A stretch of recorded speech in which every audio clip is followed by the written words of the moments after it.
CinderYella and the Fairy Word Mother by Becky Cummings and Tony Crossman. The day had just begun, but Cindy was already in her timeout tower. She had yelled at her dad for cooking oatmeal. She yelled at her dog for licking her nose. She had even yelled at her socks for being inside out. From her window, she watched her brother Calvin playing at the bus stop. Then came a knock at the door. "Cindy, are you ready to try again?" Mom asked. "Yes, I'm sorry, Mom." Cindy pulled off her princess crown, put on her tennis shoes, and grabbed her backpack. Cindy bolted through the front door. "I'm here," she announced. The family dog hid behind a bush. Some kids ran to their backyard. Calvin rolled his eyes.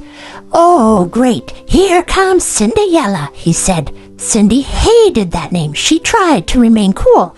When the bus pulled up, her brother held out his arm and laughed. "After you, Princess CinderYella." "Stop it!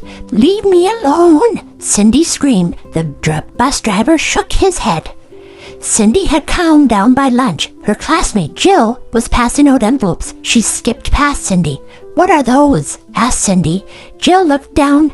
"Invitations," she gently replied. Before she could help herself, Cindy boomed, "Why didn't I get one?" "Cindy, you yell too much. Nobody wants CinderYella at their party," Jill said. Cindy's heart sank into her stomach. Now the kids at school were saying it too. When Jill saw her sadness, she handed her a card. "I guess you can come. Please, just don't yell." Later that night, Cindy felt mad at herself. She retreated to her timeout tower so she could think about what to do. "I don't want to be called CinderYella anymore. I wish I'd use my kind, calm voice more, but it's just so hard," she sighed. All the yelling had tuckered her out. She crawled into bed and fell asleep early. A shimmering light woke her up in the middle of the night. A magical figure stood by her window. Her eyes were as warm as golden sunshine, and her smile filled the room. "Who are you?" Cindy asked. "I am the Fairy Word Mother, and I am here to help you," she replied. "First, can you forgive?" Cindy thought she must be dreaming. "But I'm the one yelling. Who do I forgive?" she asked. "You forgive yourself because it's okay to make mistakes. That's how you learn. You are very special and loved no matter what choices you make." The Fairy Word Mother pointed her wand towards Cindy's heart. A warm feeling flooded her body with peace. "Now, let's clear your mind." The Fairy Word Mother swirled her wand around Cindy's head. Cindy closed her eyes and saw herself smiling and speaking kindly. She knew she was a loving person. Finally, remember that words are a gift with the power to help or hurt. We must use them with great care. Tomorrow when you wake, you will see the power of your words. She aimed her wand at Cindy's lips. "May your words be used to bless yourself and others." Cindy felt her mouth tingle all the way to her throat. She closed her eyes and fell asleep.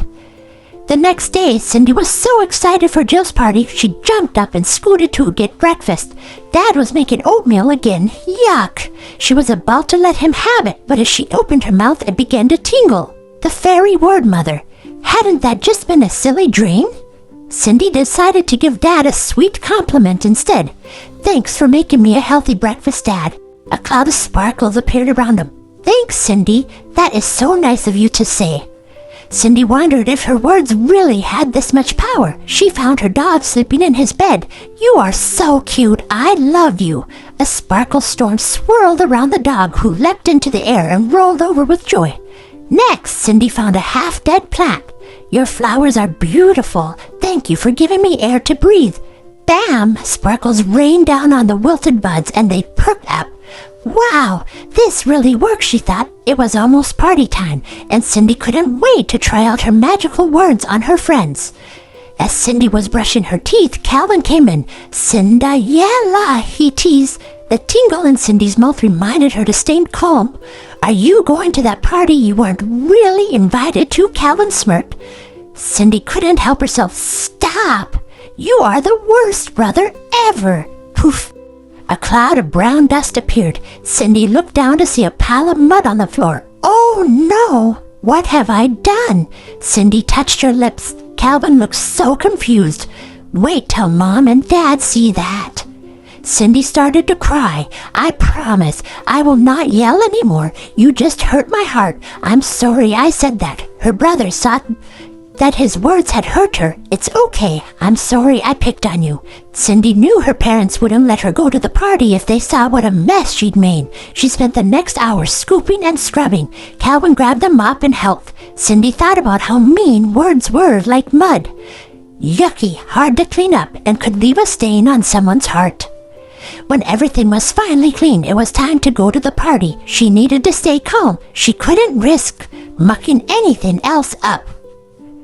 Cindy arrived at the party and let the kind words pour out. Dancing is the best. Thank you for the delicious food. I'm happy to be here. The room was filled with sparkles. Cindy could feel how her words brought everyone joy, which filled her with joy too. Jill came over and said, I'm not sure what happened to you, but I am happy you came. I'm sorry I called you CinderYella. Cindy laughed. It's okay. I did yell a lot, but from now on, just call me Cindy. The next day, Cindy wasn't creating sparkles or mud piles anymore, but she knew her words still had the same magic. Even if Dad made oatmeal for the third day in a row, she'd have nothing but good things to say.